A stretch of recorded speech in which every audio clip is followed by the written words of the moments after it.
Olá, caras alunas e alunos. Bem-vindos à nossa quarta aula do semestre para a parte de constitucionalismo estadunidense da disciplina. Nessa aula, vamos tratar de um tema que talvez faça dela a aula mais importante dessa parte do curso. Vamos falar da teoria política do federalista. Como eu falei na aula passada, o federalista é conhecido como o manual de instruções da Constituição dos Estados Unidos. Ele é frequentemente citado nas decisões da Suprema Corte do país.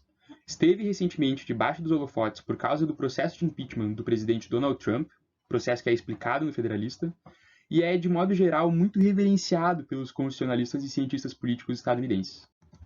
Na última aula, eu fiz uma breve apresentação da obra, mas vamos recapitular ela agora. O Federalista é a compilação de 85 artigos de jornal escritos por Alexander Hamilton, James Madison e John Jay, publicados entre outubro de 1787 e agosto de 1788 no estado de Nova York, nos Estados Unidos. Os artigos foram escritos no contexto dos debates em torno da ratificação do projeto de Constituição Federal elaborado na Convenção da Filadélfia entre maio e setembro de 1787. O que ficou conhecido como o Projeto da Convenção da Filadélfia precisava da ratificação de 9 dos 13 estados da Confederação para entrar oficialmente em vigor como a Constituição Federal dos Estados Unidos. Por todos os estados do país, portanto, perguntava-se se o projeto da Convenção era o melhor instrumento para substituir os artigos da Confederação, que haviam regido por 9 anos a relação entre os estados e a União. O Federalista foi escrito por homens que acreditavam que sim. Por anos, os artigos da Confederação tinham sido execrados por líderes políticos dos Estados Unidos que acreditavam que ele havia instituído um governo central muito fraco.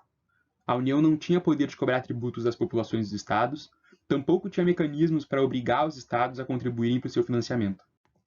As poucas competências que de fato haviam sido delegadas à União pelos artigos da Confederação raramente eram observadas pelos estados, que gozavam de autonomia quase plena. Foi por causa dessa insuficiência do governo central instituído pelos artigos da Confederação que a Convenção da Filadélfia foi convocada para revisá-los. Nela, os líderes políticos que queriam um governo central mais forte prevaleceram, e o projeto de Constituição ali elaborado propunha justamente isso, uma união fortalecida às custas da diminuição da autonomia dos estados da Confederação. Como vimos na aula passada, esse grupo de líderes políticos que prevaleceu se auto-intitulava os federalistas. Depois de remetido o projeto para a ratificação dos estados, era necessário convencer suas populações que, de fato, adotar a Constituição se tratava da melhor alternativa para os Estados Unidos. Como também vimos na aula passada, havia outro grupo de líderes políticos que defendia o oposto, que o projeto da Convenção da Filadélfia deveria ser rejeitado por conferir poderes demais ao governo central e retirar a autonomia política dos governos locais. Esse grupo acreditava que a adoção da Constituição inauguraria um novo período de despotismo nos Estados Unidos, depois de anos de luta revolucionária contra o despotismo do Império Britânico. Esse grupo de líderes políticos ficou conhecido como dos antifederalistas. O federalista, portanto, foi uma tentativa de justificação pública do projeto da Convenção da Filadélfia. 2 dos seus autores foram delegados da Convenção, Alexander Hamilton, como representante do estado de Nova York, e James Madison, como representante do estado da Virgínia. Madison, além disso, foi o principal responsável pela elaboração do texto da Constituição, tendo seu projeto, conhecido na Convenção como o Plano da Virgínia, sido a base do documento resultante das deliberações. Madison e Hamilton escreveram a maior parte dos artigos do Federalista, 80 dos 85, para ser exato, de modo que podem ser considerados seus principais autores. O Federalista foi endereçado ao povo do estado de Nova York. Mas por quê? Bom, embora os federalistas só precisassem da anuência de 9 dos 13 estados da Confederação para pôr a Constituição em vigor, eles sabiam que a ratificação de 2 estados em particular, Nova York e Virgínia, era fundamental para que o empreendimento fosse bem sucedido, independentemente do número de estados que ulteriormente ratificassem o projeto. Virgínia e Nova York eram os maiores e mais ricos estados do país, portanto o peso da sua aprovação era maior que a dos demais. Em Nova York, havia a peculiaridade de o estado ser dominado por um sentimento antifederalista, fomentado por, entre outras pessoas, George Clinton, o governador do estado na época. A publicação dos artigos do Federalista em Nova York e seu oferecimento àquela população se tratou, portanto, de uma opção estratégica de Hamilton, Madison e Jay, que sabiam da relevância da sua incumbência naquele lugar. Os artigos do Federalista também foram publicados anonimamente, escritos sob pseudônimo. embora, na verdade, muitos soubessem de quem era a autoria das publicações na época. O nome escolhido pelos autores foi Publius, em homenagem ao cônsul romano Públio Valério, um dos responsáveis pela revolução que derrubou a monarquia e fundou a república na Roma Antiga.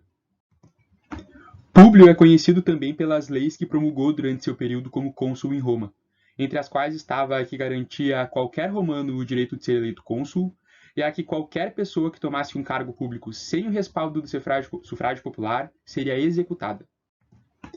Os autores claramente queriam transmitir uma mensagem com essa escolha, né? A de que o governo central fortalecido, proposto pela Constituição, não queria instituir uma monarquia, como diziam os antifederalistas, mas sim uma república. Seus opositores antifederalistas também escolheram pseudônimos romanos para suas publicações, como vimos na aula passada: Cato e Brutus. O federalista teve muitas influências intelectuais, mas a mais impactante, sem dúvida, foi a obra O Espírito das Leis, de Montesquieu. Esse foi o livro mais citado durante os debates da Convenção na Filadélfia, e foi a principal inspiração de Madison para a elaboração de seu projeto de Constituição. Mas há outras influências importantes, como os comentários acerca das leis da Inglaterra, de William Blackstone, e a filosofia de David Hume, e inclusive algumas fontes de inspiração silenciosas, como o liberalismo de John Locke e a ideologia republicana do Partido do Campo Britânico, representada pelos escritos de James Harrington. Curiosamente, a influência de Locke e de Harrington, que era leitor de Maquiavel, originará uma polêmica muito interessante no século XX sobre a verdadeira identidade do espírito do pensamento político por trás da Revolução Americana e da Constituição dos Estados Unidos. Enquanto alguns pesquisadores apontam para uma predominância do liberalismo, outros argumentam pela predominância do republicanismo. Vamos adiante, então. Como a gente viu, pessoal, os objetivos do federalista eram dois. De um lado, explicar e justificar o projeto da Convenção da Filadélfia para a população dos Estados Unidos, e de outro, persuadir os representantes da colônia de Nova York a ratificarem o projeto. Os objetivos de Hamilton e Madison no federalista, por sua vez, também eram dois. Demonstrar que o governo instituído pela nova Constituição era um governo federal e republicano. Ser federal significava que o governo do país possuía duas esferas: a esfera estadual, a nível local, e a esfera federal, a nível nacional. Cada uma dessas esferas era soberana no seu próprio nível, isso é, detinha poderes e competências exclusivos, embora também houvesse poderes e competências compartilhados por ambas. Nesse sentido, o governo proposto pela Constituição se diferenciava do de um Estado unitário, onde o governo a nível nacional é soberano e o governo a nível local somente detém os poderes que o governo nacional delega. Ser republicano, por sua vez, significava que os oficiais do governo do país estavam sujeitos à vontade do povo. Seriam por ele controlados e a ele responderiam. Isso significava que o governo instituído pela Constituição dos Estados Unidos era uma democracia representativa, o que a diferenciava, por exemplo, de uma monarquia parlamentar, como a Inglaterra. A outra ferramenta da qual o governo instituído pela Constituição se valia para preservar sua forma republicana era a separação de poderes, combinada a um sistema de freios e contrapesos, que impedia a concentração de poder num só órgão ou oficial. Logo nós veremos um pouco mais sobre essas ferramentas instituídas pela Constituição dos Estados Unidos. O Federalista é, na verdade, uma compilação de publicações, né? Seus 85 artigos foram escritos numa frequência quase semanal por 10 meses, e depois compilados e publicados em 2 volumes. O primeiro volume apresenta 3 temas: a utilidade da União para a prosperidade política do povo dos Estados Unidos, a insuficiência da confederação existente para a preservação dessa União e a necessidade de um governo pelo menos tão enérgico quanto proposto para que o objetivo de se preservar a União fosse alcançado. Comparado ao segundo volume, esse é um volume mais teórico e abstrato, em que os princípios de um governo federal e republicano são expostos. O segundo volume, por sua vez, tem um só grande tema: a conformidade da Constituição proposta aos verdadeiros princípios de um governo republicano. Esse é o volume que explica como tais princípios são aplicados concretamente à estrutura do governo dos Estados Unidos. No segundo volume, são detalhadas as instituições que compõem o Poder Legislativo, Casa dos Representantes e Senado, o Poder Executivo, a Presidência da República e membros do Gabinete, e o Poder Judiciário, Suprema Corte e Tribunais Federais Inferiores. Feitas essa recapitulação histórica e contextualização geral da obra, podemos partir para o núcleo da teoria política do federalista. A brevidade do tempo não nos permite analisar a teoria do federalista em sua completude. Então, nós discutiremos ela a partir de 4 artigos célebres da obra, todos escritos por James Madison.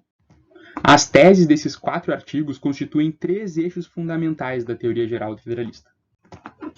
No primeiro eixo, representado pelo federalista número 10, Madison propõe que as clivagens transversais e o esquema de representação podem servir como aparatos de arbitramento das facções na sociedade. No segundo eixo, representado pelos federalistas número 37 e 39, Madison propõe que a divisão territorial do poder, combinada à asseguração da capacidade interventora da União, pode garantir energia ao governo central sem permitir seu despotismo. O governo proposto pela Constituição satisfaz isso, sendo republicano e parcialmente federal, parcialmente nacional. No terceiro eixo, representado pelo federalista número 51, Madison propõe que a separação dos poderes e o sistema de freios e contrapesos podem servir como aparatos de contenção da invasão mútua pelos departamentos do Estado das suas esferas de competência. Falaremos em maior profundidade sobre cada um desses eixos agora.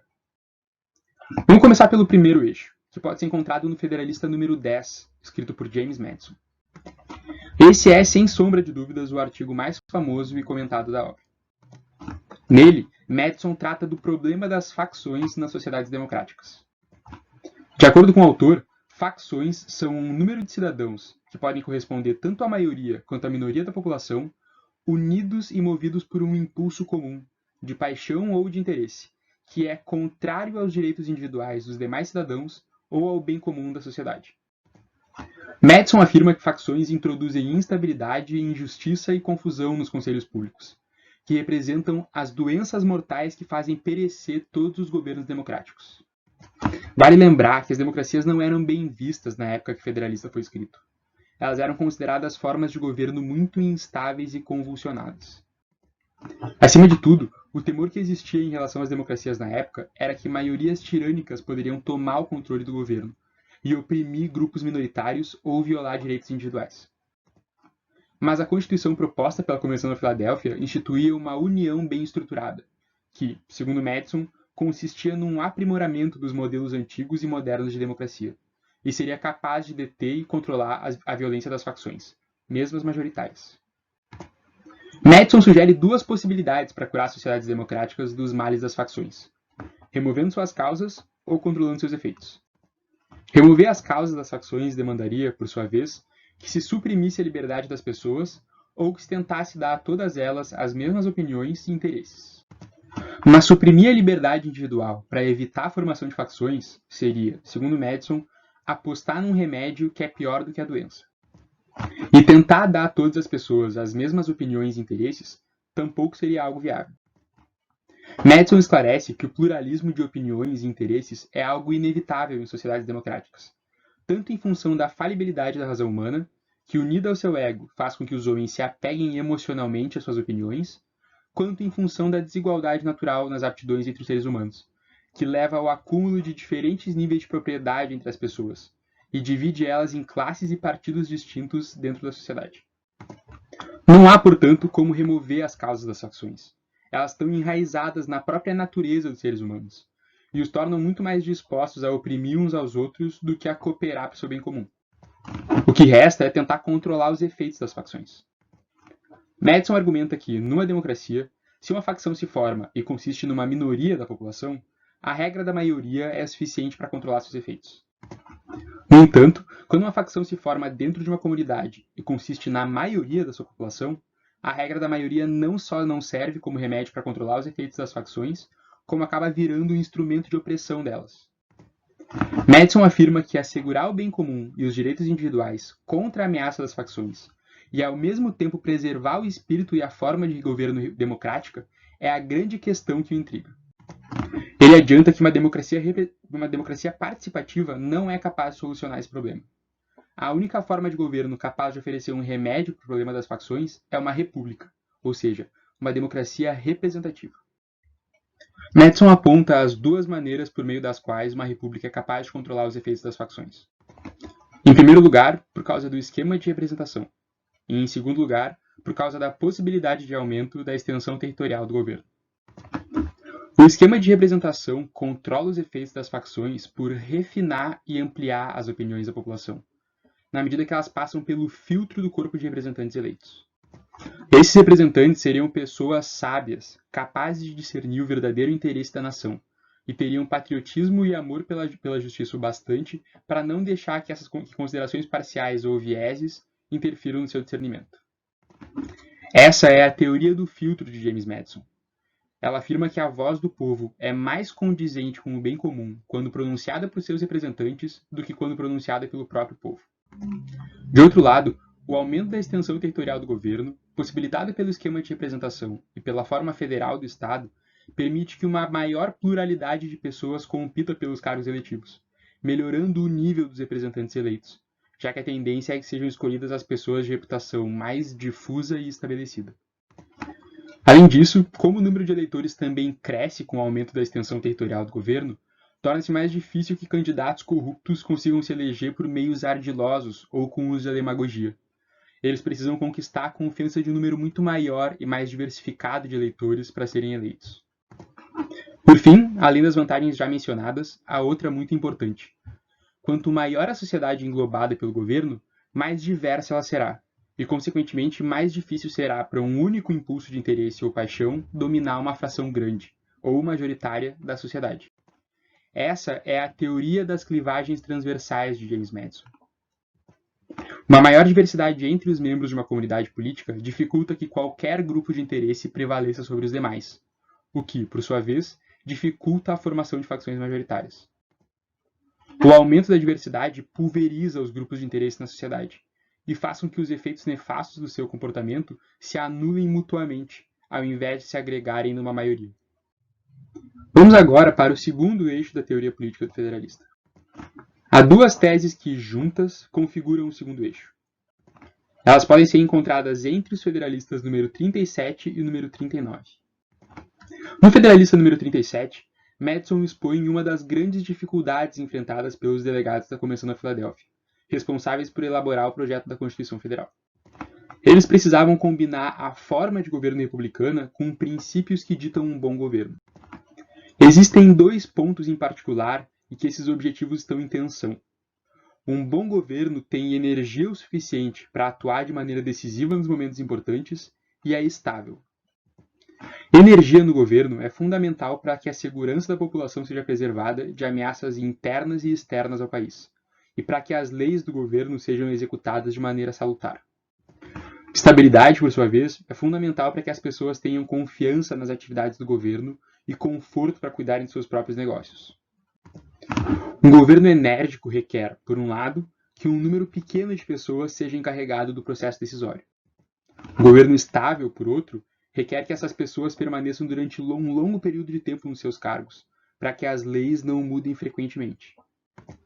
A forma de governo republicana, contudo, deposita a autoridade do governo nas mãos de uma pluralidade de cidadãos, os representantes legislativos ou o presidente, por exemplo, e demanda que os cargos ocupados por essas pessoas sejam rotativos, isso é, sejam postos à disposição dos eleitores periodicamente. Como conciliar, então, a forma de governo republicana com os princípios de um bom governo? A resposta está no Federalista número 39, onde Madison aponta como a Constituição proposta atende a ambos os objetivos, instituindo um governo republicano e parcialmente federal e parcialmente nacional. Como vimos antes, o grande objetivo de Hamilton e Madison no Federalista era provar à população do país e aos representantes do estado de Nova York que o governo proposto pelo projeto da Convenção da Filadélfia era republicano e federal. Ser republicano, como vimos, significa que o governo deriva todos os seus poderes direta ou indiretamente da população, e que os oficiais do governo são eleitos por um período limitado, enquanto mantiverem boa conduta. Madison argumenta que esse é o caso do governo proposto pela Constituição, pois os membros da Casa de Representantes são eleitos diretamente pelo povo e os membros do Senado e o presidente são eleitos indiretamente pelo povo, pelas mãos de representantes por ele escolhidos. Ou pelo menos esse era o caso do Senado Federal, mas contemporaneamente o modo de eleição dos membros do Senado mudou para ser diretamente eleito pelo povo também. Além disso, é terminantemente proibido, tanto aos estados quanto à União, emitir títulos de nobreza, o que constitui mais uma salvaguarda da forma republicana de governo proposto pela Constituição. Mais interessante, contudo, é como Madison categoriza o federalismo desse governo. Ser federal, como vimos, significa que o governo é composto por uma dupla soberania: a soberania dos estados a nível local e a soberania da União a nível nacional. Aqui aparece a tensão entre a forma de governo republicana e os princípios de um bom governo. A revisão dos artigos da Confederação surge precisamente da necessidade de conferir mais energia ao governo central dos Estados Unidos. Isso implicou a diminuição da autonomia dos estados.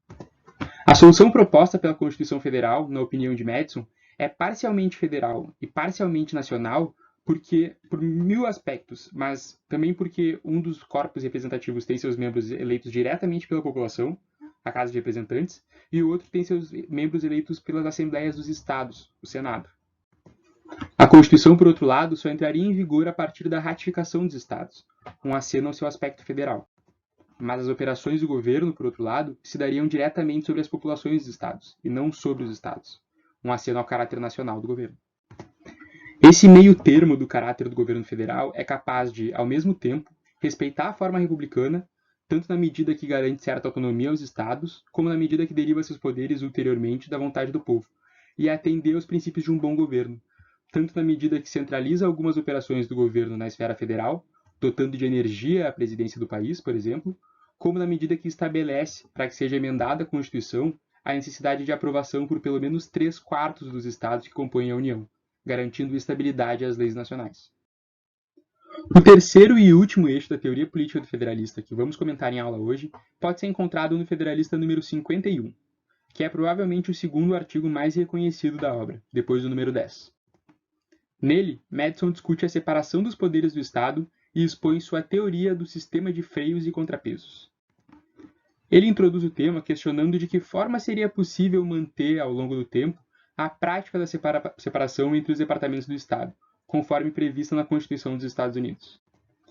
Madison sugere que a solução está na modificação da estrutura interna do governo, de forma que as partes constituintes de cada departamento possam regular umas às outras por meio de suas relações mútuas, fazendo com que cada poder não extravase sua própria esfera de competência. Segundo Madison, o princípio que inspira a teoria da separação dos poderes é o da autonomia entre os entes. Esse princípio sugere, como regra, que cada departamento do Estado tenha seu funcionamento independente em relação aos demais, como, por exemplo, na seleção dos oficiais que comporão seus quadros ou no recebimento de seus vencimentos. Mas ele sugere que observar fielmente esse princípio pode não ser o melhor recurso para garantir que os poderes não invadam as esferas de competência alheias. É nesse momento que Madison faz aquela que é talvez a citação mais famosa do federalista, que fundamenta sua teoria do sistema de freios e contrapesos. A passagem lê assim: a maior segurança contra uma concentração gradual de poderes nas mãos do mesmo departamento consiste em dar àqueles que administram cada departamento os meios constitucionais e a motivação pessoal necessários para resistir à usurpação dos demais. As medidas de defesa devem, nesse caso como em todos os outros, ser proporcionais aos perigos de ataque. A ambição deve poder contra-atacar a ambição. O interesse do homem deve estar vinculado aos direitos constitucionais do local onde ele se encontra. Pode ser que seja um reflexo da natureza humana, que mecanismos como esses sejam necessários para controlar os abusos do governo. Mas o que é o governo, senão ele mesmo, o maior dos reflexos da natureza humana? Se os homens fossem anjos, nenhum governo seria necessário. Se anjos governassem os homens, nem controles internos, nem controles externos ao governo seriam necessários. Ao estabelecer-se um governo que deve administrar homens e ser administrado por homens, a grande dificuldade jaz aqui. É preciso primeiro habilitar o governo a controlar os governados e, em segundo lugar, obrigar o governo a controlar a si mesmo. Depender do povo é certamente a primeira forma de controle do governo, mas a experiência ensinou à humanidade sobre a necessidade de precauções adicionais. Madison chama isso de a política de suprir, com interesses rivais e opostos, a falta de boas intenções, uma invenção da prudência, que almeja dividir e estabelecer as diversas posições de poder dentro de uma organização de forma que cada uma atue como um controle sobre a outra, e que os interesses privados de cada indivíduo atuem como sentinela dos direitos públicos. Esse é um princípio fundamental da teoria política do federalista, que podemos ver aplicado em diferentes ocasiões ao longo da obra. No que diz respeito à separação dos poderes, esse princípio se consubstancia no sistema de freios e contrapesos, que institui dentro de cada departamento do Estado um poder ou atribuição capaz de controlar os impulsos de usurpação ou excesso dos demais poderes. E como, na prática, isso toma efeito na estrutura de governo proposta pela Constituição dos Estados Unidos? Madison discorre sobre algumas peculiaridades dos poderes do Estado antes disso. O poder legislativo, segundo Madison, tende a ser predominante em governos republicanos, motivo pelo qual a Constituição prevê a sua divisão em dois corpos diferentes, cujos membros são eleitos de maneiras diferentes e que agem segundo princípios diferentes. A Casa de Representantes e o Senado Federal. Os membros da Casa são eleitos diretamente pela população e representam os eleitores dos Estados Unidos. Os membros do Senado, na época, eram eleitos pelas Assembleias Legislativas Estaduais e representavam os Estados da União perante o governo. Relativamente aos demais poderes, o Poder Legislativo tem como mecanismo de controle, por exemplo, o direito de abrir e julgar o processo de impeachment contra o Presidente da República, e o Senado, particularmente, o direito de ratificar ou não os tratados internacionais celebrados pelo Presidente. O Poder Executivo, por sua vez, é comandado pelo Presidente da República, e diante da grandiosidade do Poder Legislativo, tem como mecanismo de controle o poder de veto.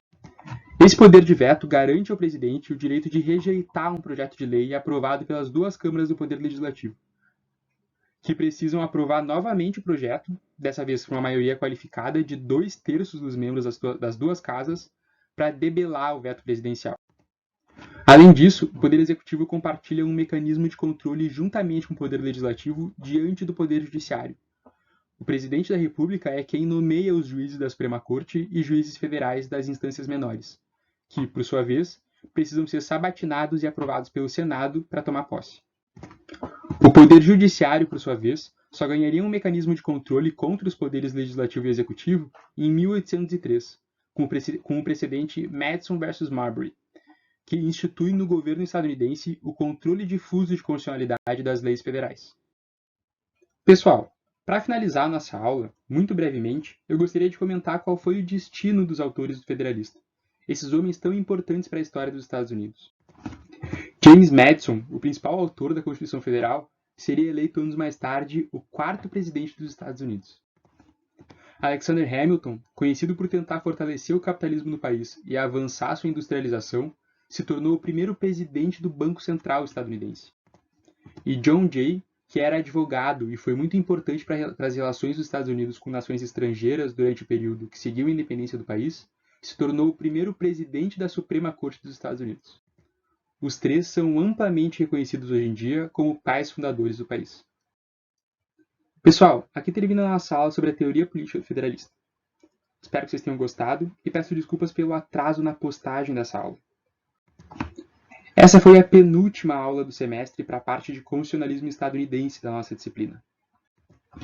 Na última aula, que eu vou postar em seguida, eu vou fazer uma breve apresentação do texto da Constituição Federal dos Estados Unidos. Até lá, desejo a vocês muita saúde. Nos vemos em breve.